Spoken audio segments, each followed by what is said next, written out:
The summer heat came down on Highway 395 like something with intent, like a living thing that had decided on that particular Tuesday in July to press its full weight against every surface it could find. The asphalt shimmered in the distance, turning the road ahead into a mirage of itself, a liquid ribbon of black that seemed to dissolve before it could be reached. Inside the cab of a 1998 Ford Explorer, with 212,000 miles on the odometer and a crack running the full length of the windshield, Loretta Haynes drove with both hands on the wheel and her eyes fixed on nothing in particular. She was 42 years old and she looked every year of it that morning. Not in a way that spoke of neglect, but in a way that spoke of work, of carrying things. The fine lines at the corners of her eyes had deepened over the past 18 months into something more permanent, and there were threads of gray woven through her dark brown hair that she had stopped bothering to cover. She wore a faded blue cotton blouse with the sleeves rolled to the elbow and a pair of khaki shorts that had seen better summers. Her hands wrapped around the cracked steering wheel were the hands of a woman who had been gripping things tightly for a very long time and had not yet been given a reason to ease up. On the passenger seat beside her, riding with his chin resting on the center console and his warm brown eyes tracking her face with a slow, worried patience, was Banjo. He was 3 years old, a golden retriever mix with oversized paws he had never quite grown into, ears that flopped forward whenever he tilted his head, and a coat the color of warm honey in afternoon light. He weighed 70 pounds and carried himself with the gentle, stumbling affection of a dog who believed, with absolute certainty, that his only purpose on earth was to remain as close to Loretta as the laws of physics would allow. He whined softly now, a low sound from the back of his throat, and pressed his chin harder against the console until she could feel the weight of his head through the gear shift. "I know," Loretta said quietly. "I know, buddy." She did not elaborate because there was nothing more to say that would help either of them.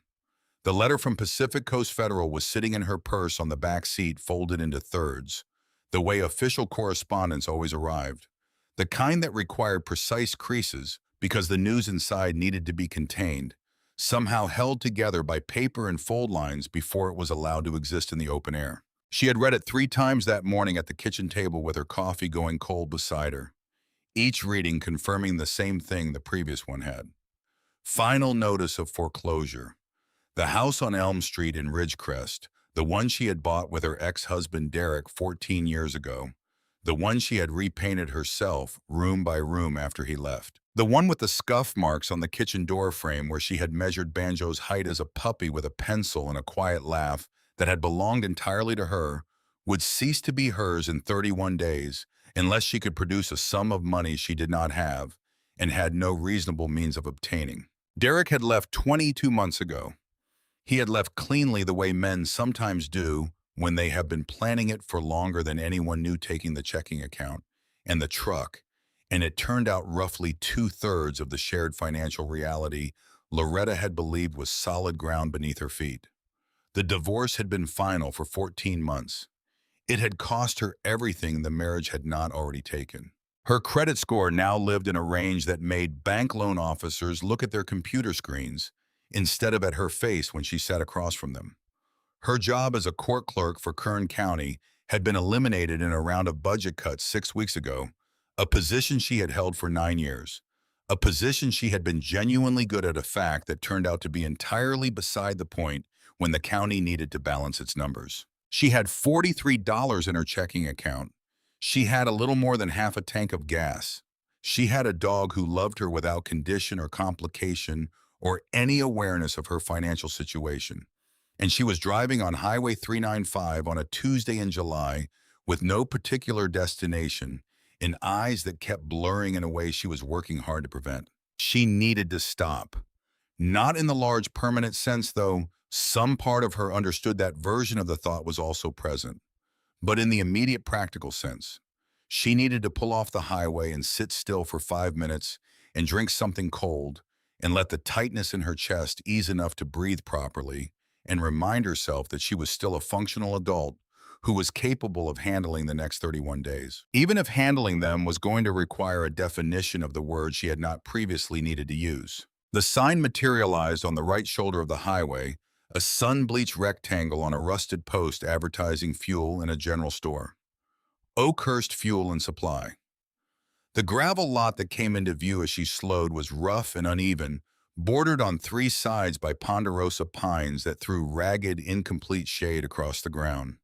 There was a small cinder block building with a hand-lettered sign in the window advertising cold drinks and live bait, and an ice machine mounted against the outside wall that hummed with mechanical persistence against the heat. Loretta put on her turn signal and eased off the highway, the Explorer's worn tires crunching over loose gravel as she pulled in and looked for a place to park. She did not see the motorcycles until she was already committed to her line of travel and moving toward them. They were parked along the far edge of the lot in a row so precise it had the quality of ceremony of something deliberate and considered. 12 of them arranged with a symmetry that communicated something well beyond mere parking preference. They were Harley-Davidsons, every one of them, and they were not the showroom variety that weekend riders kept in climate-controlled garages and trailered to rallies. These were machines that had been lived in and worked on and altered over years and miles until they expressed something very specific about the people who owned them and rode them. Custom matte paint in deep reds and flat blacks that ate the sunlight rather than reflecting it.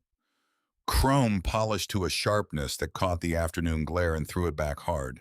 Extended forks, fat rear tires.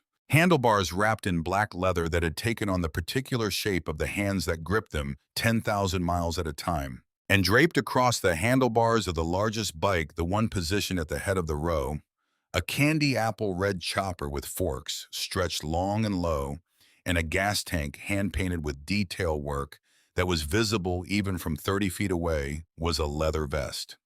It hung there with the casual authority of a flag planted on claimed territory.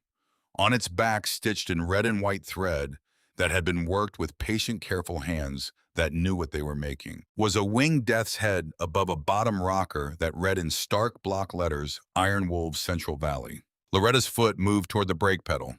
What happened in the next 2 seconds rearranged everything that came after, and there was nothing in those 2 seconds she could have done differently that she did not attempt. Her sandal, cheap, rubber-soled with a strap that had been loose for the better part of 3 weeks, and that she had been meaning to replace, caught on the raised edge of the floor mat at the exact moment her foot was transferring from accelerator to brake. The rubber sole snagged and held. Her foot pulled against it instinctively and found not the brake pedal, but the accelerator. And it found it with full unintended weight in the Ford Explorer. All 4,000 pounds of aging American steel lurched forward with a roar that sounded almost purposeful, almost like the machine had been waiting for permission to do exactly this. Time did what time always does in the worst moments of a person's life. It stretched itself into something slow and merciless and completely transparent, showing her everything she was about to do and giving her no mechanism to prevent it. The candy apple red chopper filled the windshield. She stamped both feet down in a blind and panicked search for the brake pedal and found it a half second after it no longer mattered. The front bumper of the Explorer caught the chopper at its midsection with a sound that was less a crash than a detonation, a single sharp report that bounced off the tree line and came back as an echo. Metal shrieked against metal.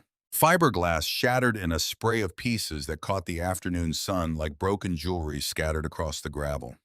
The chopper went over sideways, its full weight carrying it into the black bagger parked to its left, which went over into the touring bike beside it, and the domino effect moved down the row with a horrible oiled inevitability, each machine taking the next one down until 3 motorcycles lay on their sides on the gravel of the parking lot. Gasoline spreading in dark and widening halos from their tanks.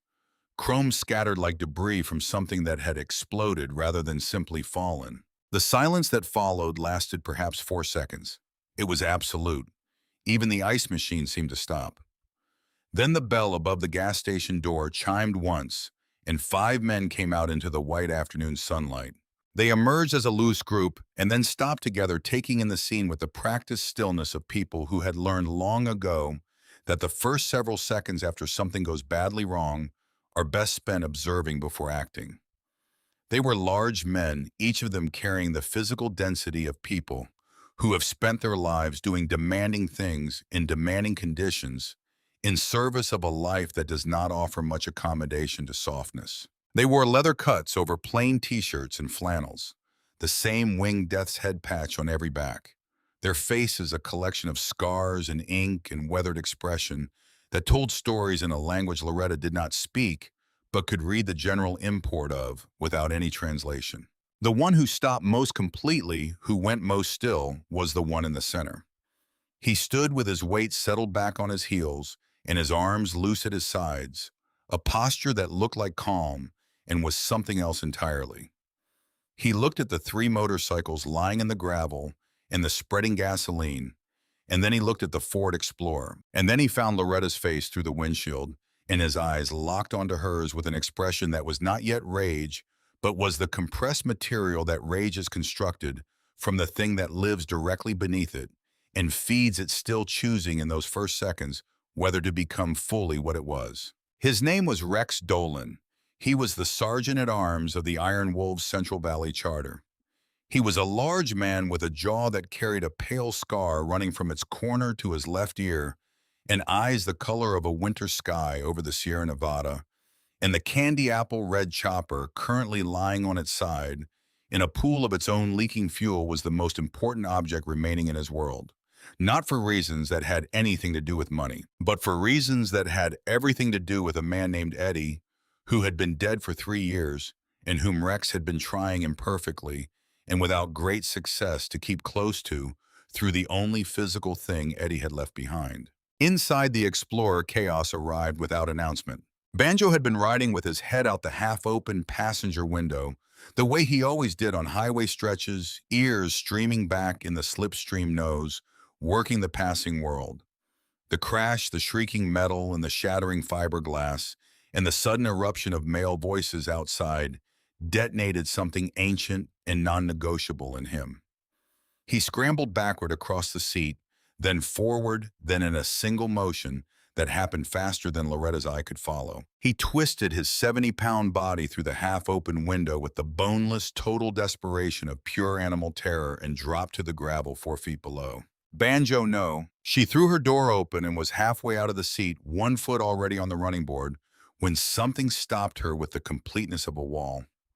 A hand large and calloused came flat against the door and shoved it back, and she was suddenly pinned between the open door and the doorframe with no room to move, and Rex Dolan was standing over her close enough that she could see the specific texture of the scar along his jaw, close enough to smell the road and the leather and the particular exhaustion that accumulates in a person who has been driving long distances in summer heat. His gray eyes were very direct and very cold. "Do you have any earthly idea?" Rex said, his voice a low and controlled thing that carried more weight than shouting would have. "What you just did to my lot." "I'm sorry." The words fractured as they came out, broken up by the shaking that had taken over her entire body without her permission. "My sandal caught on the mat. My foot slipped. I couldn't find the brake in time. Please, my dog just ran into the trees. I need to find him before he gets lost. He'll go deeper if I don't." "I don't have any concern about your dog right now." The words landed flat and without inflection and entirely final.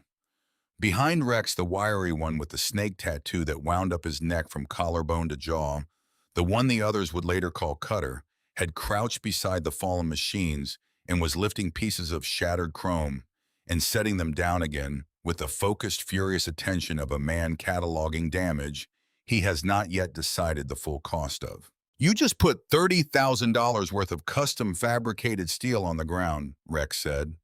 His voice had still not risen. "That's the replacement value. That doesn't begin to cover the custom work. It doesn't cover the tank art. It doesn't cover things that don't have a number attached to them. I have insurance." She heard herself say it and heard simultaneously how insufficient it was going to be. "Full coverage. I have full coverage on this vehicle. Please, he's going to run further in if I don't go after him right now. Please just let me license." The single word closed the conversation like a door.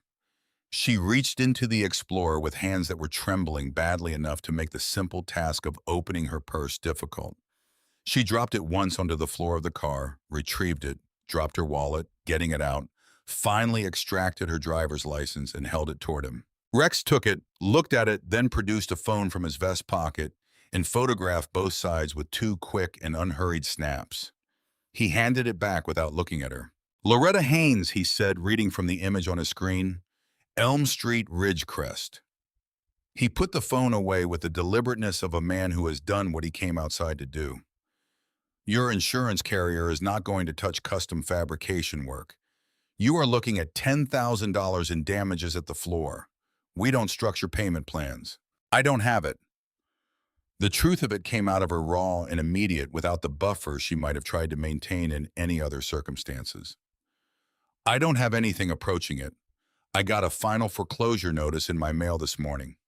I have $43 in my bank account, and I'm going to lose my house in a month.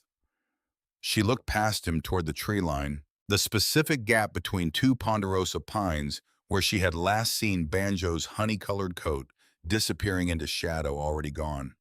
Please, without him, I don't know what I'm holding on to. That's the honest truth of it. Something moved across Rex Dolan's face when she said that. It was quick and private, and she could not have named it or held on to it because his jaw had already reset into its hard line before she had time to fully register what she had seen. Move the vehicle out of my lot, he said. He looked at Cutter, who had come to stand at his shoulder. Get me a full damage assessment before end of day. Photos of everything. Cutter's right hand had dropped to the handle of the hunting knife on his belt, resting there without gripping the way a man rests his hand on a familiar object when he is thinking about what to do next. He was looking at Loretta with a flat and measuring expression. You sure we just let her pull out of here? I said move the vehicle. Rex did not look at Cutter. He kept his eyes on Loretta. You'll be hearing from us about the debt, Ms. Haynes. Drive safe. She stood at the edge of the tree line for the better part of an hour, calling Banjo's name in every register she could produce from the sharp command she used when he was getting into something to the low coaxing voice she used at the end of long days when she just needed him to come and lie beside her. She walked 20 feet into the pines, then 30, moving through the dappled shadow in the dry manzanita scrub, stopping to listen between calls. The jays answered her. The highway answered her. The forest gave her nothing back. A dog could lose his bearings in that terrain in 5 minutes. Could be 200 yards in any direction and invisible behind the dense growth. She knew this, and she knew that calling into the middle distance was not a rescue plan. It was a gesture, and she made it anyway because stopping felt like abandonment, and she had already committed one act today that she was going to have to live with. When voices from the lot reached her low and deliberate and aimed in her direction, she understood her window had closed. She walked back to the Explorer. She sat behind the wheel with Banjo's leash still coiled on the passenger seat, still carrying the warmth of his body from where he had been lying on it, and she looked at the tree line through the windshield for a moment that stretched longer than it should have. She had left her dog in the wilderness because staying would have been worse. That was the fact of it, and she was not able to arrange it into a shape that looked like anything other than what it was. She pulled out of the lot and back onto the highway, and she watched the tree line in her rearview mirror until the curve of the road took it from her. The Ridgecrest Sheriff's Department occupied a squat beige building on a side street 2 blocks off the main commercial strip, and Sheriff Dale Maddox had been running it for going on 3 decades. He was a lean man of 61, with close-cropped silver hair and a deliberate manner that had once read primarily as steadiness, and now sitting across from Loretta at his desk with a cup of coffee growing cold beside his keyboard, read as something more complicated and more tired. He looked at the photograph she had taken from the far side of the lot. Her phone held low and angled the lens, barely clearing the door frame of the Explorer. 3 motorcycles down in the gravel, chrome scattered, the Iron Wolves patch visible on the cuts of 2 of the men standing near the fallen machines. He set her phone on the desk between them. He leaned back in his chair. He looked at the window behind her for a moment before he looked at her face. Loretta, he said, I'm going to be straight with you because I think that serves you better right now than anything softer would. Please. Rex Dolan is not a man who responds proportionately to being cost money.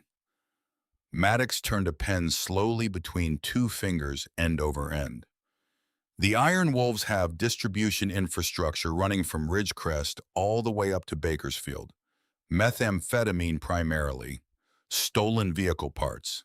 Some other things we have ongoing suspicions about and insufficient evidence to move on. They have burned a man's commercial garage to the concrete slab over a debt considerably smaller than what you're describing. He paused and let that sit. There is a meaningful distance between the department having an active file on these individuals and the department being in a position to provide a private citizen 24-hour protection at a residential address. I can put a patrol car past your house twice each night, possibly 3 times if the shift coverage allows. That's everything you can do. That's everything I can do. He said it with the specific worn quality of a man who has been delivering honest and inadequate answers to people for 30 years and has not discovered a way to make them land differently. I am genuinely sorry. If they make direct contact, call 911 immediately. But I want you to understand clearly that if Rex Dolan has decided to make a serious example of someone, a patrol car on your street at midnight is not going to alter that outcome. Loretta drove home through the white, buzzing interior silence of someone who has just been told the thing they already suspected was true and had been hoping was wrong. The house on Elm Street was a single-story ranch with a detached garage and a backyard enclosed in chain-link fencing, one of the smaller properties on the block, which had always suited her. She had put a rose bush in along the front walk 3 springs back. She had repainted the porch railing herself the previous October, in a color she had chosen alone without consultation, because it reminded her of the inside of an abalone shell she had found on a beach in Morro Bay when she was 9 years old. It was the only element of the house she had selected entirely on her own terms, and she had felt a small and reliable satisfaction about it every time she came home. She locked the deadbolt, then the security chain. Then she moved the heavy oak armchair from the living room into the entryway and wedged it under the door handle, which she understood was not a meaningful security measure against the people she was thinking about, but which her hands needed to do regardless of what her head knew. She pulled every curtain in the house. She turned off the porch light and the lamp in the front window that she normally left on. She did not eat dinner. She sat on the kitchen floor with her back against the lower cabinet doors and Banjo's empty food bowl in her lap, turning it in her hands, and she called Derek. She listened to his voice for 15 seconds before he recognized what kind of trouble she was calling about and ended the call without a word of explanation. She called 2 banks about emergency personal loans and listened to loan officers deliver their scripted regret while looking at a credit score that had made the decision before she finished her first sentence. She called a 3rd bank and did not finish the application question before she understood what the answer was going to be and stopped asking. She placed her phone face down on the kitchen tile and sat in the dark with the empty food bowl, and she let herself feel the full weight of the day. All of it, the foreclosure notice and the crash and the debt.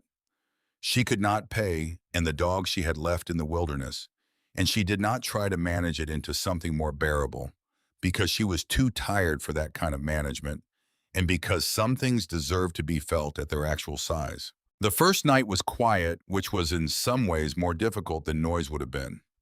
The quiet had a quality to it, a texture, the particular stillness of something that is holding itself still rather than simply being still. She slept in the hallway in her sleeping bag, positioned closest to the front door, with the baseball bat from the garage lying beside her. And what she did was not exactly sleeping, but a series of brief losses of consciousness between long stretches of lying in the dark, cataloging sounds. On the morning of the second day, she stood in the kitchen making coffee and reached automatically for Banjo's bowl to fill it before she remembered. The bowl was where she had left it last night in her lap on the kitchen floor. She stood with the water running over her hand into the sink for a moment, and then she turned off the tap and picked up her phone and called the hardware store on 5th Street. They had fluorescent pink poster board. She bought 8 sheets. She drove back toward the area of the crash in the dark that second night, taking a route that kept the gas station itself out of her path, moving quickly through the pools of streetlight, taping the neon pink posters to telephone poles and the community board outside the Oakhurst General Store and the bulletin board in the Pine Street laundromat. The poster said, "Missing golden retriever mix male 3 years. Answers to banjo. Large reward." She had written her cell number in large black marker strokes. She had no reward to offer. The word was a lie, and she wrote it without hesitation because the lie was necessary and because the people who would read those posters and consider calling were not going to call for $43. On her way back to the car, she passed close to the gravel lot of the gas station, not entering it, staying on the highway shoulder. She stopped at the place where the gravel met the asphalt, and she looked at the tree line. She found the gap between the two ponderosa pines where she had last seen Banjo disappear, identified it by the angle and by the broken lower branch on the left-hand tree. And she stood there memorizing it before she took out her phone and opened the Maps application and dropped a location pin. She labeled it B Last Seen. She stood there a moment longer with the warm night air moving around her, looking at the dark gap between the trees and thinking about what was on the other side of it. And then she got back in the Explorer and drove home. The second day passed in a long, suspended quiet. She checked her phone for missed calls every 20 minutes. None came. On the evening of the second day, at approximately 9 o'clock, a blacked-out pickup truck appeared at the entrance of her cul-de-sac. It did not turn in. It idled at the mouth of the street with its headlights on, aimed at the houses, and the light came through the gaps in her closed blinds and through long bars of pale yellow across the living room wall. Loretta sat on the kitchen floor with her back against the refrigerator and the baseball bat across her knees, and she watched the light on the wall, and she breathed, and she did not call 911 because she understood what would happen when the patrol car arrived and then left again. The truck did not accelerate away when it finally moved. It crept past her driveway at a pace that seemed to have been chosen specifically slowly enough to register as a statement rather than a departure, and then it was gone, and the cul-de-sac was dark and quiet again. She sat with the bat in her hands in the kitchen in darkness until past 2 in the morning. Somewhere around midnight, while the house was at its most silent, she heard something from outside that she could not immediately place. Not the truck, something different. Voices low and brief on the street side of the house. 2 voices, possibly 3, and they were not raised, which somehow made them more unsettling than raised voices would have been.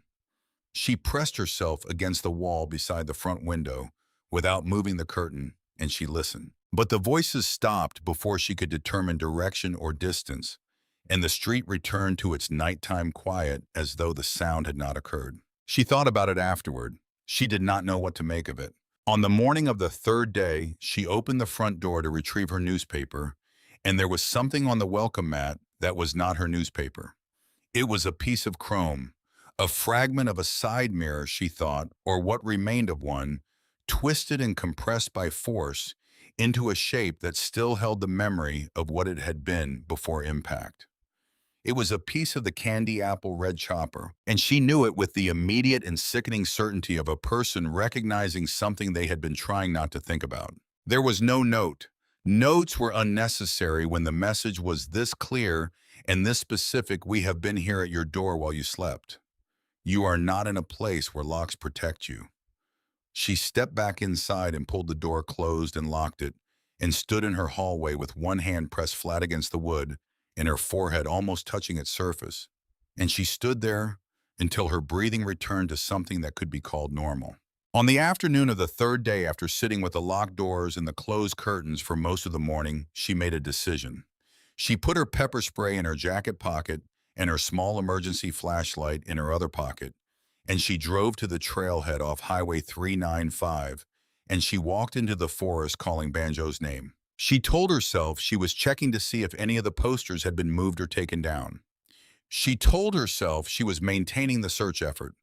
Both of these things were true, and neither of them was the real reason she was in the trees alone on the third afternoon, which was that she could not sit in the closed house any longer without doing something.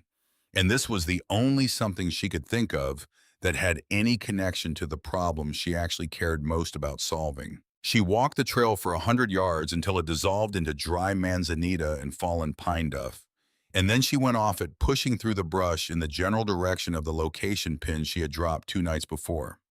The ground sloped as she went a long, gradual decline that steepened as the undergrowth thinned, and after 20 minutes of pushing through dense growth, she came to a place where the ground simply stopped. The ravine cut into the hillside as though something enormous had dragged a finger through the earth. It was deep, 40 feet at minimum, with walls of crumbling, decomposed granite and exposed root systems, and it was choked at the bottom with wild blackberry canes that had taken over what had once been a seasonal creek bed, and threading through the blackberry and rusted broken loops was old barbed wire fencing, the remnant of some grazing operation that had been abandoned long enough ago that the wire had become part of the landscape. Loretta stood at the edge of the ravine and looked down. The late afternoon light reached the bottom at a steep angle, illuminating the White Creek rocks and the rust-dark wire and the dense tangle of thorn canes. She called Banjo's name. The ravine gave her back the echo of her own voice, and nothing else. She stood there for a long time looking down into it. Then she looked at the light filtering through the pines and understood that she had perhaps 20 minutes before the forest went too dark to navigate safely back to the road, and that going down into a 40-foot ravine with loose walls alone, in failing light without rope or anchor equipment, was the kind of decision from which there might not be a return. She took out her phone. She opened the Maps application and dropped a second pin at the ravine's edge. She labeled it Ravine Check Here. Then she took 6 photographs of the location from different angles, noting the specific shape of the ravine's edge, the old fencing that marked where the drop began, the angle of the 2 tallest pines that could serve as landmarks from the road.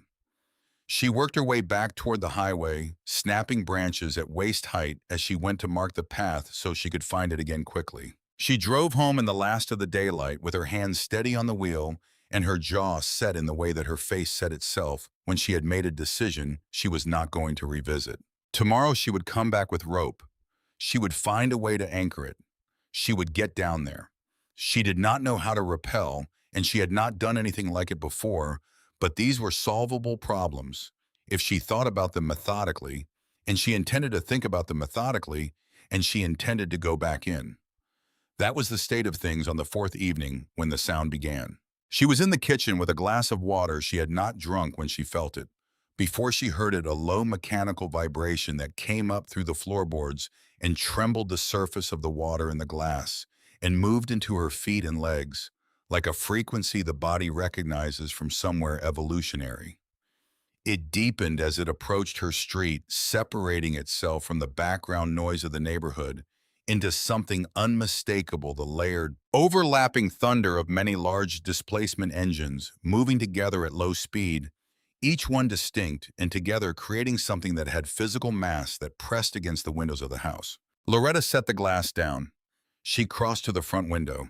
She moved the edge of the blind back with one finger, creating a gap perhaps 2 inches wide, and she put her eye to it. 20 Harley-Davidsons were turning onto Elm Street in 2 columns, their headlights burning in the dusky amber of early evening, their engines filling the street with sound and the smell of exhaust that reached her even through the closed window.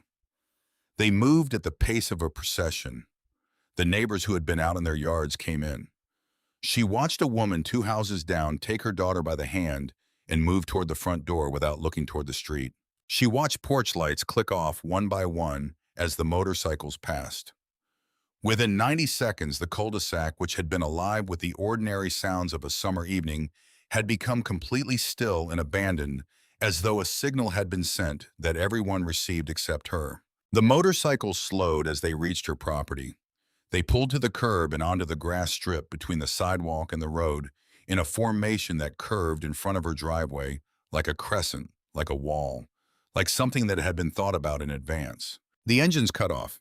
Not simultaneously, one by one in sequence, each going silent until the last one died, and the silence that followed was the densest and most absolute thing she had experienced in 4 days of difficult silences. Loretta stepped back from the window.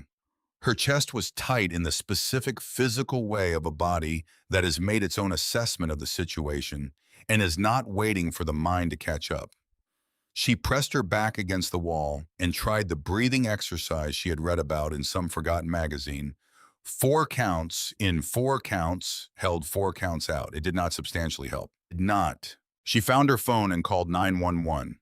The call connected for 2 rings, and then the signal, which had been marginal all week in this part of the neighborhood, dropped entirely, and she was standing in her entryway with a dead call and the unmistakable sound of heavy boots on the gravel of her front walk coming toward her door. She went to the entryway. She picked up the baseball bat. She held it at her side in both hands, not raised but present, and she stood in her hallway and she waited. The knock, when it came, was not a knock in any ordinary sense of the word. It was 3 heavy strikes against the door that she felt in her sternum, each one a statement rather than a request. Loretta Haynes. Rex Dolan's voice came through the wood, controlled and carrying and completely certain of itself. Open the door. She stood in the hallway. Her hands were tight on the bat. Her feet were not moving. We know you're inside, Loretta. The voice was quieter on the second approach, which was somehow worse than the first. The rage she had heard at the gas station had been replaced by something that had more mass to it, a calm that was not the absence of force, but force held in reserve. You can open this door, or we'll open it for you. Those are the 2 choices available right now. She was cornered. The backyard chain-link fence was 5 feet high and backed against an alley, and she had seen enough of these men in the past 4 days to understand with clarity that a 5-foot fence and 30 feet of open yard would not constitute a meaningful obstacle for them. There was no other door. There was no version of this that did not involve her front door opening. She was not going to be found hiding in her own hallway. She put her hand on the deadbolt. She turned it. The click it made was the loudest sound she had heard all week. She took one breath and pulled the door open. The evening air came in first warm and carrying the smells of gasoline and hot engine metal and old leather and the distance those men had traveled. And then she was looking at Rex Dolan, and behind and around him, spread across her porch and down her front walk, and filling what had been her ordinary front lawn, were 20 men in Iron Wolf's cuts, every one of them looking at her. Rex Dolan's gray eyes moved to the baseball bat at her side. He looked at it for a moment with an expression that was not contempt, but was not entirely without it. You can set that down, he said. His voice was quieter than it had been through the door. If harm was the purpose of this visit, that piece of wood would not be a meaningful factor in the outcome. Loretta did not set it down. Her knuckles remained white on the handle. She met his eyes and she held them, and she did not look away, and she did not step back. And something moved through Rex Dolan's expression that was private and rapid, and might, under a completely different set of circumstances, have been something close to respect. He held her eyes for a moment.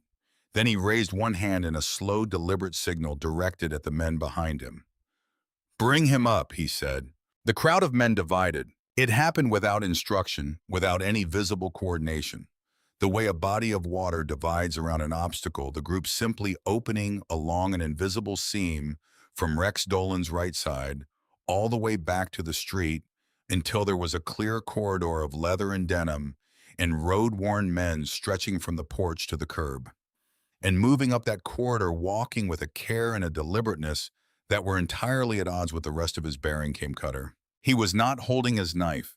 He was not swaggering with the loose confidence she had watched him carry in the gas station lot. Both of his arms were occupied, folded around something large and heavy that had been wrapped in a faded denim vest, of the kind a man pulls off his own back when something more urgent requires covering, and the bundle shifted against his chest with the slow, labored movements of something that was alive but had been expending its reserves for a long time and was running low. Loretta's mind went immediately to the worst interpretations. That was what 4 days of sustained fear did to a person's imagination. It populated every unknown with whatever darkness happened to be most readily available, and the darkness she had been living with was not in short supply. She felt herself flinching away from the thought before it fully assembled. Then the bundle shifted again, and a sound came from inside the denim. A whimper, soft and high and exhausted in the specific way of something that has been making sounds for a very long time into a silence that did not answer and has nearly given up expecting it to. And a single floppy golden ear dropped free from the fold of the vest and hung in the evening air. The baseball bat hit the porch floor. She did not make the decision to let it go. Her hand simply opened and it fell, and she was already moving. She went to her knees on the threshold of her own front door, not with any grace or deliberateness, but in the complete and immediate way of a body that has just had every tension leave it at once. Cutter was already crouching opposite her, and he lowered his bundle with a gentleness that was so completely at odds with everything else about him that she knew she would think about it afterward, in the quiet, and still not quite be able to fully reconcile it with the man she had seen at the gas station, with his hand resting on his hunting knife. Banjo came to rest on the boards of her front porch. He was nearly unrecognizable. His coat, that warm honey gold she knew as well as she knew her own hands, was matted flat with dried mud and caked with burrs and thorns, and the accumulated debris of 3 days of pressing through dense mountain brush. There was blood dried to a rust color in the fur of his left shoulder and down his foreleg. His rib cage rose and fell in a shallow and effortful rhythm that was too fast and too shallow. His eyes were at half-mast, the warm brown of them gone dull and distant, the eyes of an animal that has been making calculations about whether it is worth continuing. But his nose still worked. Even in that condition, his nose found her scent in the air of the porch and processed it and sent the message down whatever channel connects a dog's nose to the rest of what a dog is. She watched it happen. She watched the nostrils flare and the ears try to rise, and the tail, which had been tucked flat against his body, give 3 slow and separate thumps against the wooden porch boards. She made a sound she would not have been able to describe or reproduce. She pulled his head into her lap and put her face down into the ruined wreckage of his neck, and she held on with both hands. Rex Dolan stood above them and was quiet for a moment.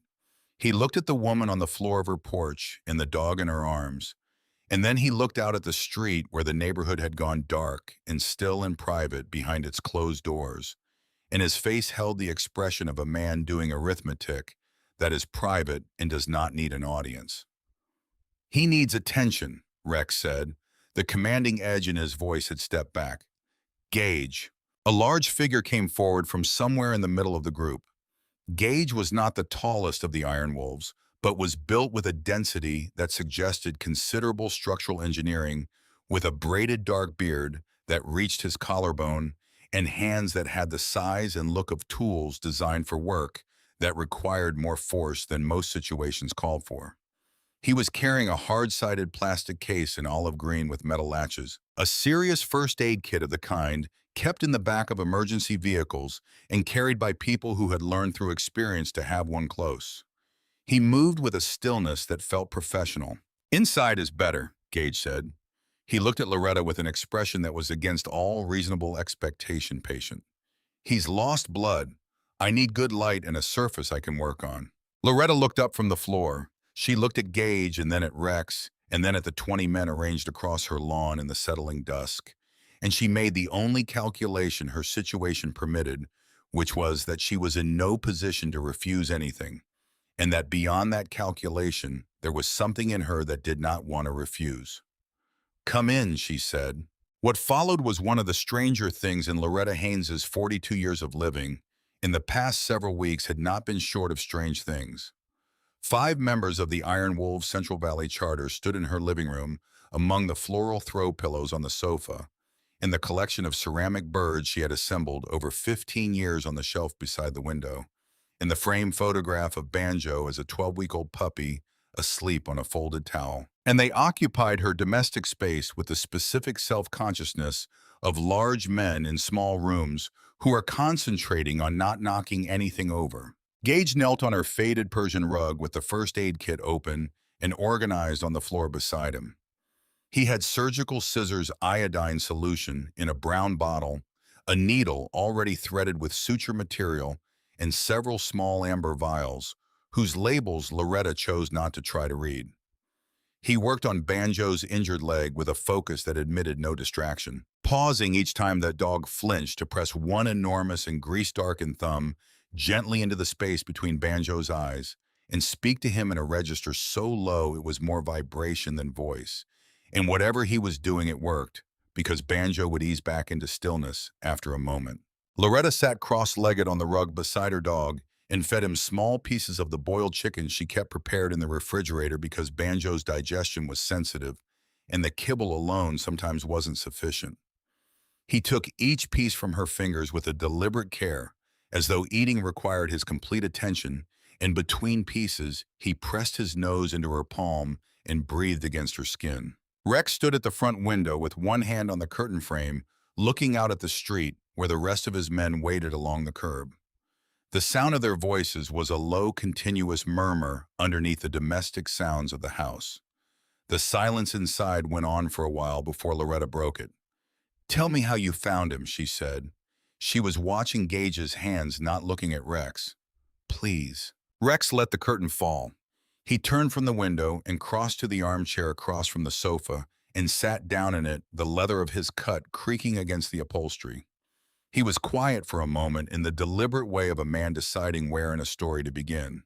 "We had business at the Hills this morning," he said. "One of our members, Daryl Pruitt, had his motorcycle stolen from his driveway 3 weeks ago. We received information that some individuals operating out of a camp on the old logging road on the east side of the ridge had been stripping stolen bikes and selling the components. We went up to address the situation." "Did you find them?" "The camp was abandoned when we arrived. They had either been tipped off or they moved on to another location. It doesn't bear on the rest of this." He shifted in the chair. "We were covering the tree line on the route back to the road, checking the access trails. One of my men heard something from the ravine that runs along the east face of the ridge." Loretta's hands went still on Banjo's back. "The sound was low enough that the first interpretation was a coyote," Rex continued. "Coyotes make sounds in that terrain that carry differently than you'd expect. But after listening for a moment, the quality was wrong. This was something that had been making the same sound for a long time, something running out of the energy to keep making it."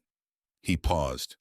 "Gage worked the edge of the ravine until he had a sighting, about 40 feet down, tangled in old barbed wire and wild blackberry at the bottom was your dog." Loretta pressed the back of her wrist against her mouth. "He'd gone over the edge," Rex said. "Most likely in pursuit of something. A rabbit or a squirrel lost his footing in the brush at the rim and went down. The old wire caught him at the bottom. Every time he moved to pull free, the wire found a new purchase in his shoulder and his paw. He had been down there 3 days, severely dehydrated, no food. His core temperature was running too low for a July afternoon." Rex looked at Gage's hands for a moment. He had stopped fighting the wire. He was just lying there when Gage spotted him. Loretta closed her eyes. She felt Banjo's ribs expand and contract beneath her hand. She kept her hand there. "Getting him out took close to 3 hours, Rex said. "We ran 2 tow chains end to end from Daryl's rear axle to get enough length to reach the bottom and still have working slack. Cutter and Gage went down on rappel with bolt cutters. The dog snapped at both of them through the whole operation because he was terrified and had no way to understand what they were doing. Cutter has bite marks on his left forearm. Gage nearly lost the end of his index finger." He glanced at Cutter, who was in the kitchen doorway, his forearm resting against the frame, the marks on his skin visible even from across the room. When they finally had him cut free and wrapped in a vest and ready to haul up, he stopped fighting. He just went still and let them bring him up. The room was quiet except for the sounds of Gage working and Banjo breathing. "The pink posters," Rex said. "We passed several of them on the road in from the logging road. When we got a clear look at the dog once he was up and out of the ravine, the identification was not difficult." Loretta kept her eyes on Banjo. She was working against the pressure building at the back of her throat, the kind that precedes a specific kind of crying she did not intend to do in front of these men. She held it back. She managed. "I need to ask you something," she said. Rex waited. "The chrome on my welcome mat," she said. She looked up at him now. "The piece from the motorcycle, 3 days ago. I found it on my porch, and I understood it as a message. That you knew exactly where I slept, and that I wasn't safe even behind my own door." She held his gaze. "I've been living with that interpretation for 3 days. Rex did not answer immediately. He looked at Cutter in the doorway, and the exchange that passed between them contained an entire conversation conducted without words. Cutter straightened from the doorframe. He rubbed the back of his neck with one hand. The expression that crossed his angular features was one that required some adjustment to believe it could exist there, but it was unmistakably sheepish. "That was on me," Cutter said. "Tell me." "Rex sent me to check your address that first night. Verify you hadn't packed up and driven out of the area before we had a chance to work out the money situation." He cleared his throat. "I had the mirror piece in my jacket pocket. Took it from the crash site to show the guys at the clubhouse. Give them a sense of what the damage actually looked like." He paused. "When I got to your house, I walked up to the window to check whether the lights were on, whether the furniture was still in place. There was a dog barking down the block close and sudden, and I thought it might be a patrol car on the street. I moved fast. The mirror piece fell out of my pocket when I went over the porch step." He looked briefly at the floor. "I didn't notice until I was back at my bike. I came back for it and saw your lights come on inside. I left." "It was not a threat," Cutter said. "It was just me being careless." Loretta looked at him for a long moment. Then something shifted in her face, moving from the eyes downward, and the sound that came out of her was so startling and so completely discontinuous with the 4 days that had preceded it that it took her a full second to recognize it as laughter. Not the uncomplicated kind. The kind that has been compressed under great pressure and escapes sideways when a seam finally gives. She pressed her hand over her mouth. The laughter subsided. She shook her head once slowly. "4 days," she said. "4 days I was certain I was living on borrowed time." Cutter had the decency to look genuinely sorry. "Yeah," he said quietly. "That's on me. I'm sorry about it." Rex Dolan watched this exchange without expression, but something in the way he held himself had shifted some load he had been carrying, had been set down quietly, and he leaned back in the armchair with the look of a man who has been maintaining a particular posture for a long time and has just been given a reason to release it. Gage tied off the last suture with a precise and practiced motion and sat back on his heels. He produced a small syringe from the kit, drew from one of the amber vials with unhurried efficiency, and administered the injection to the loose skin at the back of Banjo's neck, with a movement so quick and certain that Banjo registered it only after it was already done. Gage placed one large hand on the dog's back and held it there for a moment. "Penicillin," he said for Loretta's benefit. "Sufficient to hold off infection until you can get him to a veterinarian. Keep him off the leg for 2 weeks. Keep the wound clean and covered, and watch for any heat or discharge. He'll be running in a month." He looked at Banjo, who had his chin on Loretta's knee and his eyes half closed in the specific way of an animal that has made a final reassessment of its situation and found it satisfactory. 3 days in terrain like that on barbed wire and no water. That's not an ordinary animal. "No," Loretta said softly. "He's not ordinary at all." Rex stood. The movement reorganized the room's attention. "There's something I'm going to tell you," Rex said. He remained standing. His voice had gone to a different register than any she had heard from him, quieter, but carrying more weight the way a voice sounds when what it's saying is costing something to say. "You've asked in different ways why. I want to give you the actual answer." Loretta looked up at him. "That red chopper." Rex's eyes went to the window, to the darkness outside, to something that was not visible in the room. "Eddie built it, my older brother. He spent 5 years sourcing the components, fabricating the custom work, the extended forks, and the tank art, and every piece of chrome on that machine. Everything on it had his hands on it and his decisions in it. It was the most complete thing he ever made." He stopped, took a breath, let it go. "Eddie died 3 years ago. Pancreatic cancer. Diagnosis to the end was 5 months and 2 weeks. That bike was the last physical object he made that still existed in the world. When I wrote it, it was the closest thing I had to him, still being somewhere in reach." He looked back at her. "When you hit it, I didn't experience a damaged motorcycle. I experienced my brother dying a second time in front of me in a gas station parking lot on a Tuesday afternoon." Loretta said nothing. There was no adequate response, and she had enough respect for what he had just said not to reach for an inadequate one. So when we found your dog in that ravine this morning, Rex said, still alive after 3 days, still fighting, still trying to get back to something, there was a specific reason why I made the decision to come here tonight instead of waiting until tomorrow. He was quiet for a moment. Eddie had a golden retriever, Buster. That dog was with him everywhere for 11 years. Eddie welded a sidecar onto his Road King so Buster could ride with him. When Eddie got sick and came home to the hospital bed, we set up in the living room. Buster slept on the floor beside him every night from diagnosis to the end. Rex's jaw shifted. When Gage brought your dog up out of that ravine and we got a clear look at him, I thought about Buster. And I thought about Eddie. And I understood that walking away from that animal and leaving him to finish dying down in the dirt was something that would have consequences for me that I was not willing to accept. The room was very still. Outside, a nightbird called once and went silent. That's the answer, Rex said. Loretta sat on her living room floor with her dog's head in her lap and looked at the large and scarred and complicated man standing in her house and felt the particular dislocation of realizing that the shape of what you have been afraid of is not identical to what the fear was actually about, and that the world contains more human interior than the surface of it suggests. I'm sorry about Eddie, she said. I am genuinely sorry about the bike. I understand now what I took from you, and I'm sorry for it. Rex nodded once. It was small and complete. Rex, she said. He waited. I need to tell you something that has been sitting with me since this afternoon, about where Banjo was. She reached for her phone on the cushion beside her and opened the Maps application. The screen showed the pins she had dropped over the past 3 days.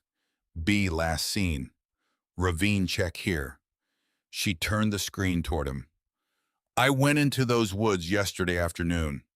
I had the location marked from the first night, the spot where I watched him run in, and I couldn't continue to sit in this house without doing something active. She looked at the screen and then at Rex. I found the ravine. I stood at the edge and looked down into it. I could see the fencing and the blackberry at the bottom, but I couldn't get down alone without rope and anchor equipment, and I was losing the light. She held the phone steady. I marked the GPS coordinates. I took photographs of the location from multiple angles. I marked a trail back to the road so I could find it quickly. I was going to come back today with rope. Rex looked at the phone screen. He looked at it for several seconds. Show me the ravine pin, he said. She held the screen so he could read the coordinates. Something moved across his face. A recalibration, quiet and significant. That's within 50 yards of where we found him, Rex said. I know, I understood that when you described the location. Rex handed the phone back. He stood looking at her in a way that was different from the ways he had looked at her before, attentive and direct, and without any of the layered wariness that had characterized every previous exchange. You were going back in alone, he said. It was not entirely a question. Yes, with whatever rope you could find, whatever I could manage. That ravine has 40 feet of drop and walls that don't hold, Rex said. A person without proper technique and anchoring equipment goes down there, and there's a real possibility they don't come up. I'm aware of that. But you were going regardless. Without him, I don't know what I'm holding on to, Loretta said. That's the honest truth of it, and it was true on day one, and it's true right now. The words settled into the room with the same plainness and weight they had carried in the gravel lot 4 days ago. Rex heard them the same way this time, with the full attention of a man who has just been shown something he had not expected to see. He did not say anything for a moment. Gage, he said without turning. Are we finished? Finished, Gage said. He was closing the kit latches with methodical care. Give the lady some room. Rex looked at Cutter and at the 2 other men who had drifted in from the porch at some point. They received the message without needing it spoken and began moving toward the front door. Loretta got to her feet. Rex, he turned.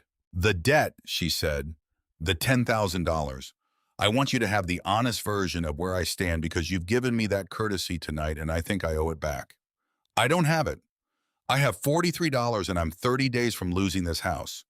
I will give you $100 every month for as long as it takes. I am not going to pretend the obligation doesn't exist." Rex Dolan looked at her for a long time. The scar along his jaw was pale in her interior light, and his gray eyes held something complex enough that she could not have cataloged all its components. "I'll speak to you about that," he said. "Give me 1 minute." He went out the front door and down the porch steps. She watched from the entryway as he moved through his men, speaking in a low and continuous murmur, and the men around him listened with the full attention that authority which is genuinely earned receives without demanding it. She could not hear his words. She watched cigarettes come up and get dropped and heel ground into the grass. She watched the men move toward their machines with an unhurried and practiced efficiency mounting up. And one by one, the engines turned over in the settled dark, each one finding its particular voice, layering into the combined sound until it was a single living vibration against the walls and windows of her house. Rex came back up the walk alone. He stopped at the base of the porch steps, which put him at slightly less than eye level with Loretta, where she stood in the doorway, and she did not think he was unaware of the choice. "Two things," he said. He reached into the inside pocket of his leather vest and brought out something small enough to hold between his thumb and forefinger. In the porch light, she could see it was a key on a short length of worn leather cord, old-fashioned, the kind that opened a padlock or a strongbox. On the key itself, scratched with something like a nail, were two initials, ED. "This came out of the tool compartment under the seat when the bike went over," Rex said. He turned it once between his fingers.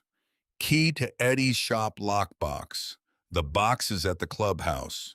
Everything else on that bike, the tank, the chrome work, the forks, the seat is gone. But this was lying on the gravel 10 feet from the wreck when I walked over to look, and I picked it up before I picked up anything else." He held it toward her. Eddie would have had a specific kind of regard for a woman who marks GPS coordinates before she walks into a forest alone to get her dog out of a ravine. He respected people who do what's necessary without waiting for the situation to improve first. "I want you to have this." Loretta looked at the key. She looked at Rex Dolan's face. "Why?" she said. "Because holding on to it serves me nothing," Rex said. "And I believe he would want it to go somewhere it carried weight." A pause. "Take it." She came down the porch steps and took the key from his hand. It was small and cold from his vest pocket. "The second thing," Rex said, "the debt." He looked at her steadily. "It's forgiven. Consider it settled. The dog's 3 days in that ravine and what it took to get him out covered it in whatever accounting system I'm running." He paused. "Take the $100 a month and buy him something good. He's more than earned it." Loretta looked at him for a moment without speaking. "Thank you," she said then, and because it needed to be said with full weight and not passed over, for Banjo. For 3 hours on a 40-foot drop with bolt cutters for a dog that had no claim on any of you. Thank you for that." Rex held her gaze. "Don't thank me for what Eddie told me to do," he said. He turned and walked down the front walk to the street. He mounted the black bagger at the head of the formation, the machine that had stood beside the candy apple red chopper in the lot that Tuesday afternoon and had survived the domino intact, and he settled into the seat and put his hands on the bars and sat for a moment looking at the street ahead. Loretta was already turning back toward the house. She had a dog to tend to. She had water to bring and a blanket to spread on the floor, and wounds to check, and an animal who needed her close. She had 30 days and $43 and a key with two initials in her hand that was already beginning to warm from her skin. She went inside. Behind her on Elm Street, 20 engines rose into formation, two columns finding their order in the dark, and the Iron Wolves moved south toward the highway in the same deliberate procession they had arrived in. Their taillights burned red in the July dark for a moment, and then they turned at the end of the block, and the sound of them diminished by degrees until it was gone, and Elm Street was quiet and ordinary again, as though nothing had come through it, as though the evening had been unremarkable. She did not sleep that night, but the hours passed differently than they had before. The previous 4 nights had been vigils, the body coiled and waiting for the sound that would mean the waiting was over and something worse had begun. This night she sat on the floor beside Banjo, with her back against the sofa cushions and her hand resting on his side, feeling each breath as it came and as it went, and the wakefulness was something she did not need to fight. It was the wakefulness of a person who is no longer waiting for anything to happen and has simply stayed up to be present for what is already here. He was warm. His nose, when she touched it at intervals through the night, was cool and slightly damp, which Gage had told her was a better sign than dry. The suture line along his foreleg was clean, and the bandaging around his shoulder was holding.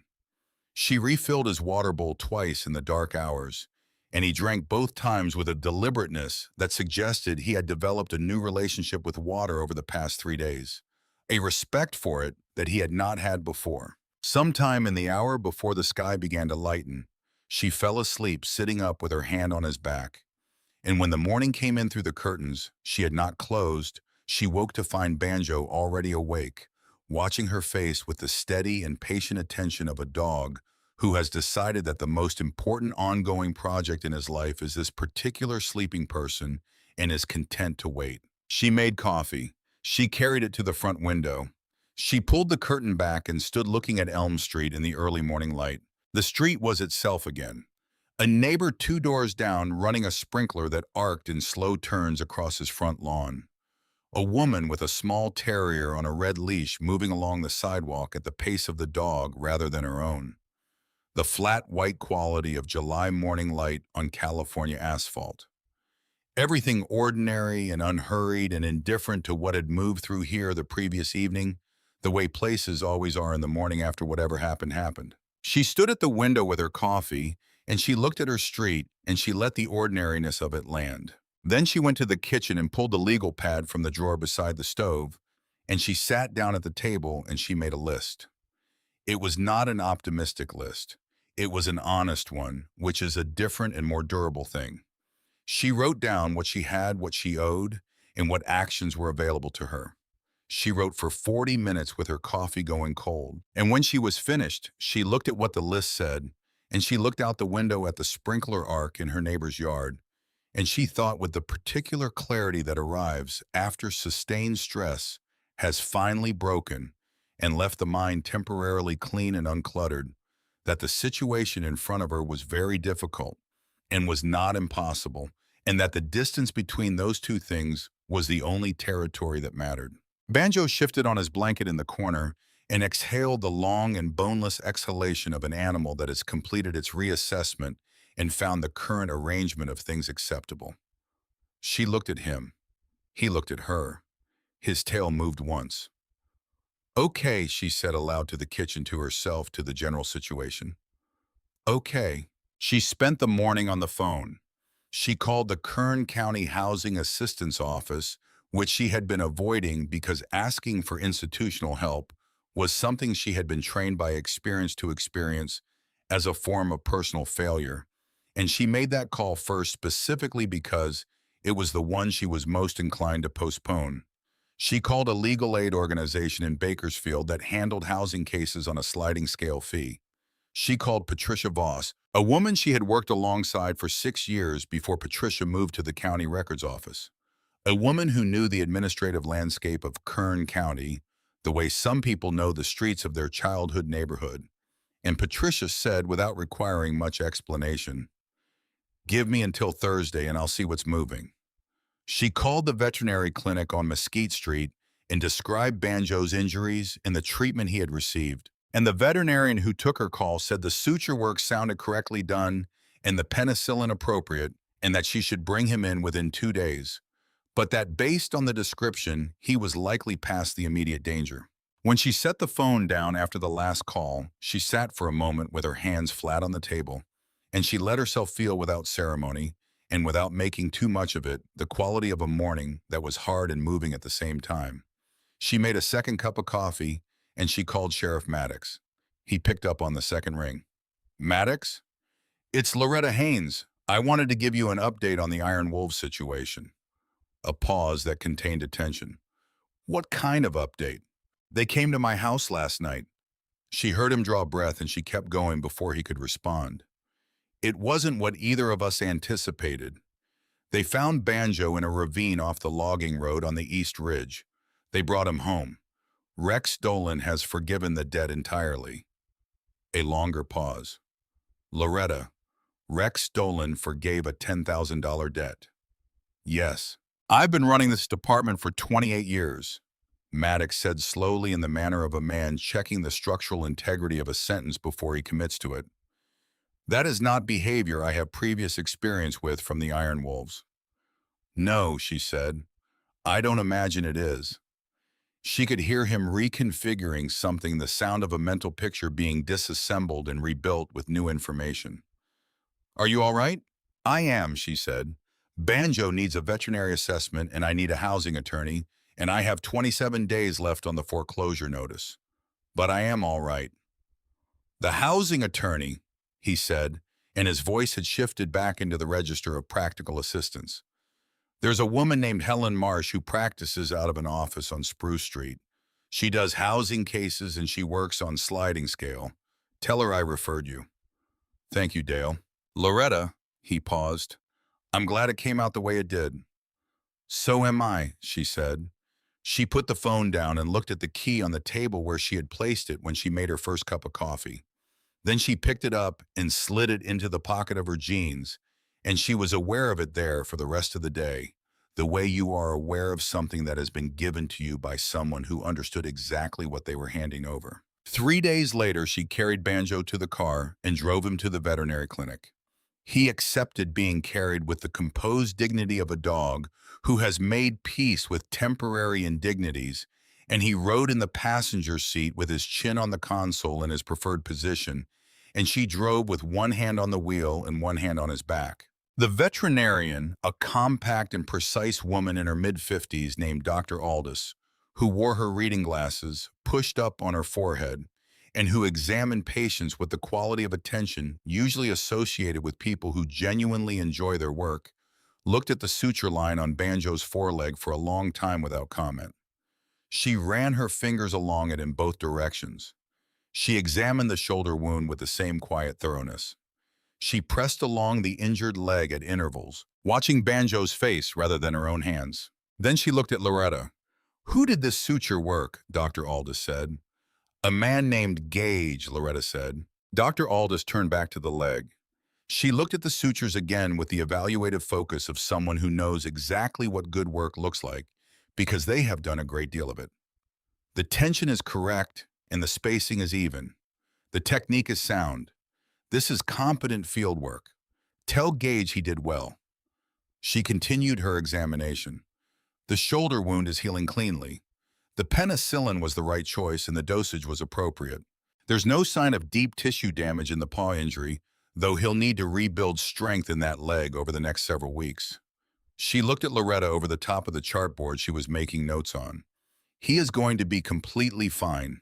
He lost significant weight and condition, and he will need time to recover his strength, but there is no lasting damage that I can find. She looked at Banjo again. He is a remarkably tough animal. Yes, Loretta said, he is. She drove home with the windows down and Banjo's ears streaming back in the warm, moving air. His eyes squinted in the particular expression of a dog receiving exactly what it wants from the moment and having no reservations about receiving it.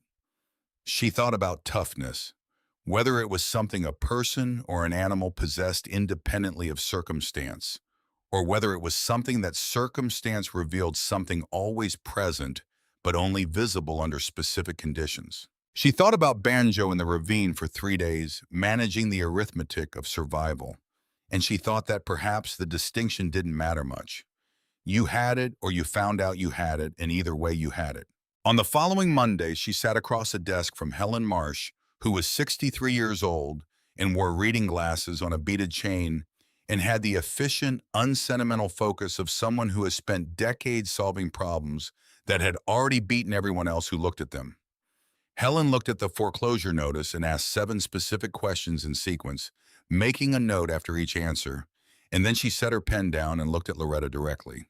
There are 2 routes worth pursuing here, Helen said.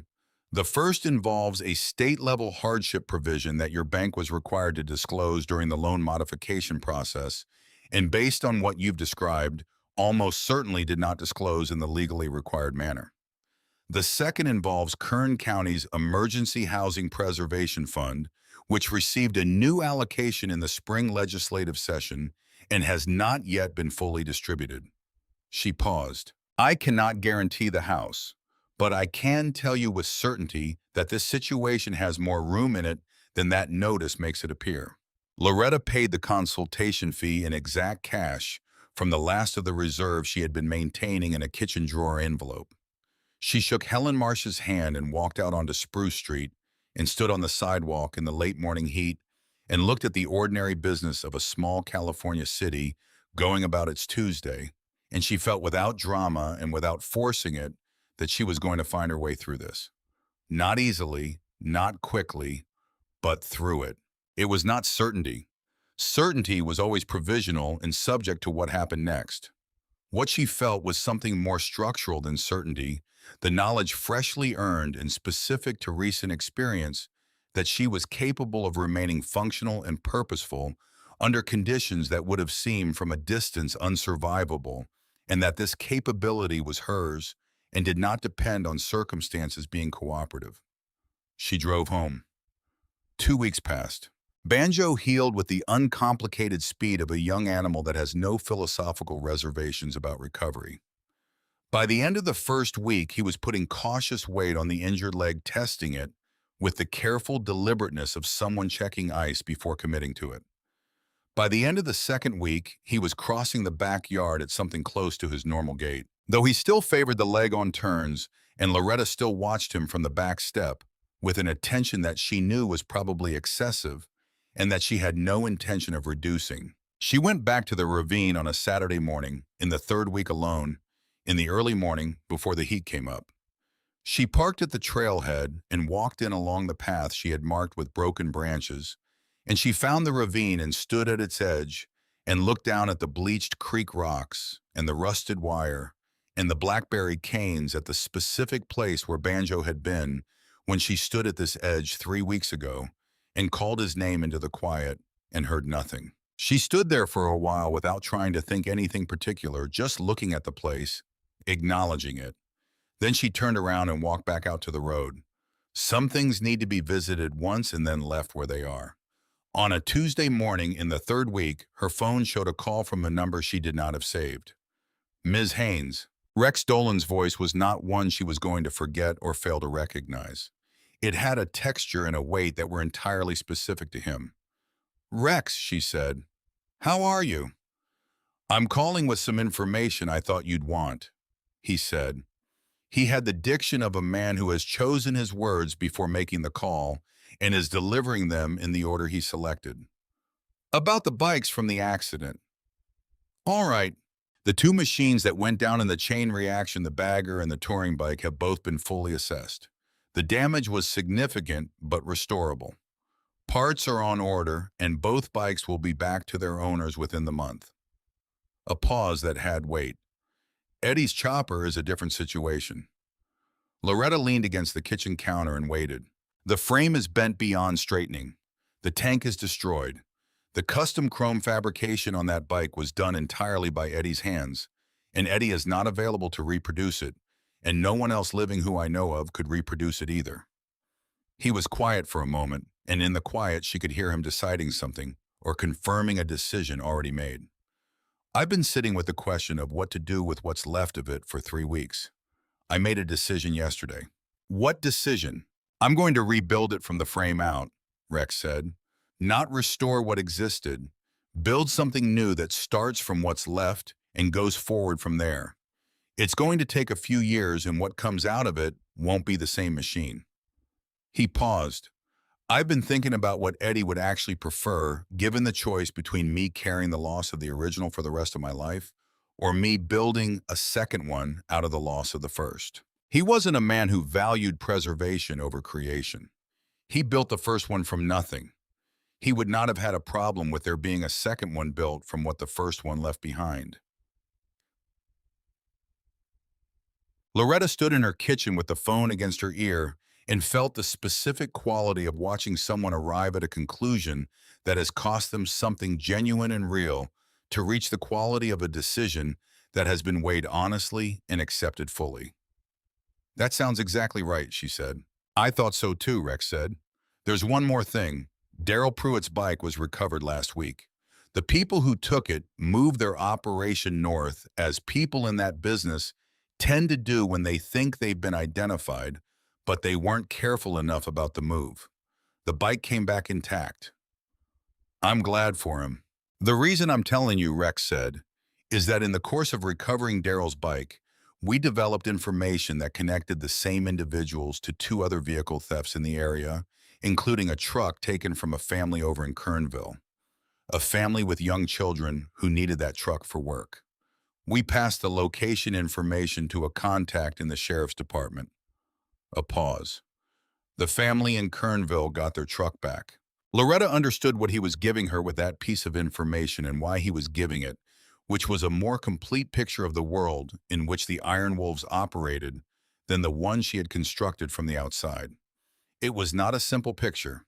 It was not a picture that absolved anything, but it was more complete. Rex, she said, can I ask you something? You can ask. That first day, at the gas station, when I told you I didn't have the money and you told me to move my vehicle. She paused, organizing the question. Did you know then that you weren't actually going to hurt me? The silence that followed was not empty. It was the silence of a man giving a question the honesty it deserves. I knew I was angry enough to want to, Rex said, and I knew that wanting something and doing it are not the same action and that I was not going to do it. Another pause. But I was not in a position at the gas station to be transparent about any of that. The situation required a different presentation. He was quiet for a moment. Cutter will have mentioned that I spent the better part of 2 days actively talking certain members out of escalating the situation in ways I had not authorized. He did mention something along those lines.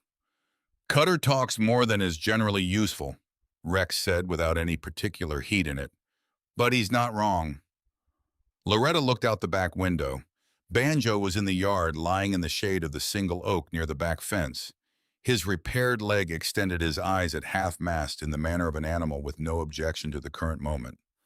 She had let him out half an hour ago and would call him in before the full afternoon heat arrived. One more question, she said. Go ahead. The key, she said. She touched it where it sat on the kitchen windowsill, where she had placed it that morning to catch the light. Eddie's key. You told me he would have wanted it to go somewhere it meant something. I want to know if there's something I can do with it. Not return it. I understand the logic of why you gave it away. But something that earns it. Something that connects to what it came from. Rex was quiet in a different way than his previous silences. This one had the quality of something being decided carefully. Eddie did something, Rex said. Informal, unofficial. When he found a dog that was lost or injured, he took it in. Sometimes he placed them with people he knew. Sometimes he kept them. He had a feeling about animals that were fighting to get back to something. He thought they deserved help getting there. He paused. It wasn't a program or an organization. It was just something he did because it needed doing, and he was positioned to do it.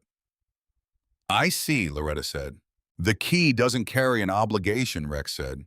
I told you why I gave it to you, and that stands on its own. But if you're asking what Eddie would have found fitting.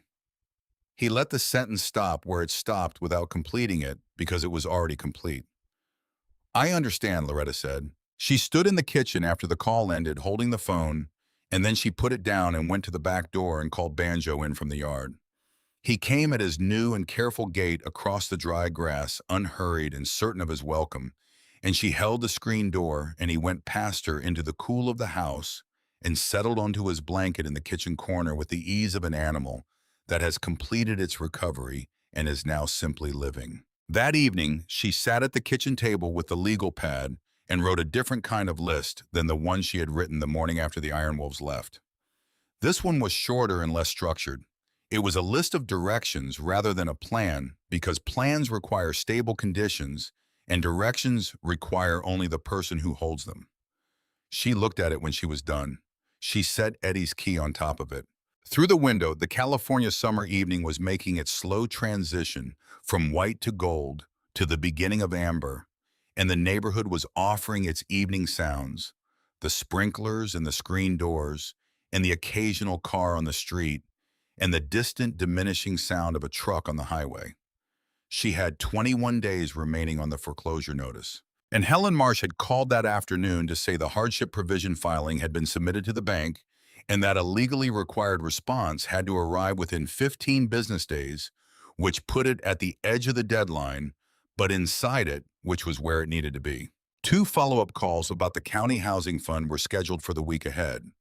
She had a second interview the following Thursday with the county administrative office for a records management position, a role that used exactly the skills she had built over 9 years as a court clerk, and she intended to walk into that interview prepared in a way she had not been prepared for an interview since the early years of her career, when she had still understood what it meant to need something badly enough to work for it without reservation.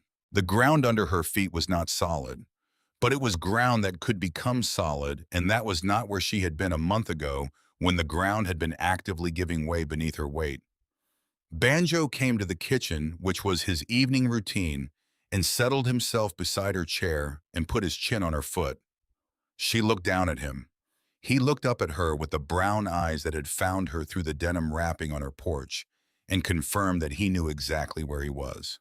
The suture line on his leg was already fading, the fur growing in soft and new over the scar and the patient and thorough way of living things that do not need to be reminded to heal. She thought about Rex Dolan somewhere south of Ridgecrest, in whatever space the iron wolves used for their mechanical work standing over a bent frame, and the scattered remnants of something his brother had made in committing to the work of building rather than the work of mourning. She thought about a man named Eddie Dolan who had welded a sidecar onto his motorcycle so a golden retriever could ride with him through 11 years of California roads and California weather. She thought about Cutter dropping a piece of chrome on her welcome mat at 11 o'clock on a dark night and bolting at the sound of a neighbor's dog producing 4 days of psychological warfare out of pure clumsiness, which was when she held it at the right distance and in the right light, one of the more genuinely absurd things she had been part of in her life. She thought about what it meant to be surprised by people. She had believed with the confidence that comes from having been burned in specific and instructive ways that she had arrived at an accurate working understanding of what the world was made of and what it reliably produced. She had organized her expectations around that understanding. And then a single month had unfolded in ways that her understanding had no category for, and here she was on the other side of it, with a key on her legal pad and a dog on her foot and a clearer view of things than she had possessed in years. The view was not simple. Rex Dolan was not uncomplicated.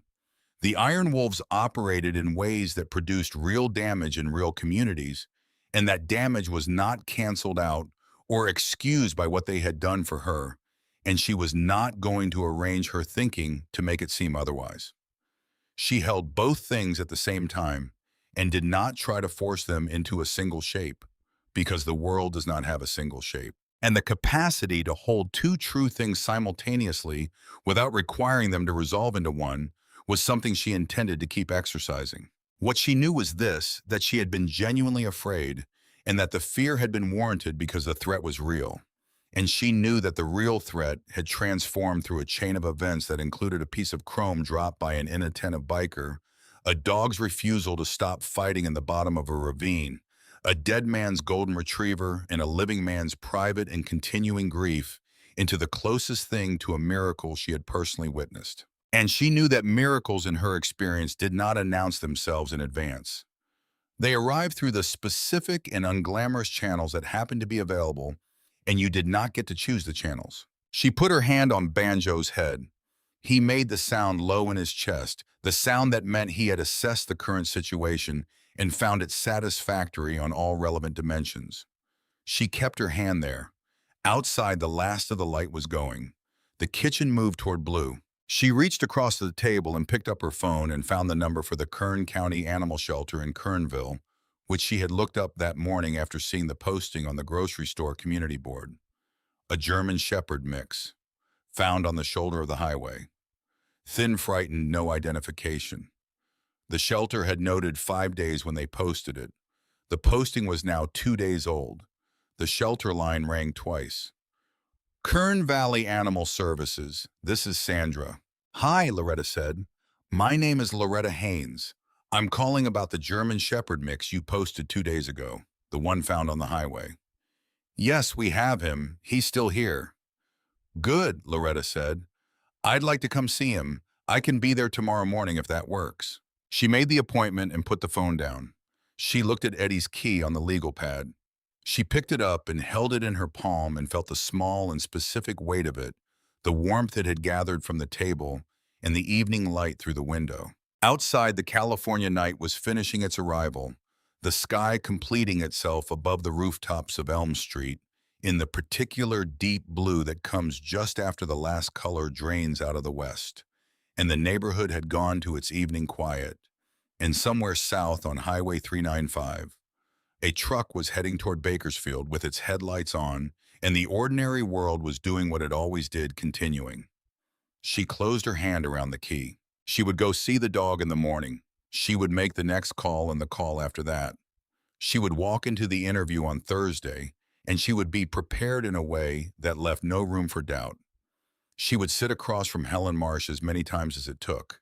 She would do what was necessary without waiting for the conditions to improve, because the conditions did not tend to improve on their own, and because that was the only approach she had any evidence actually worked. Banjo shifted against her foot, resettling himself, and exhaled with the long and unhurried contentment of a creature who has returned from somewhere very far away and found everything where he left it.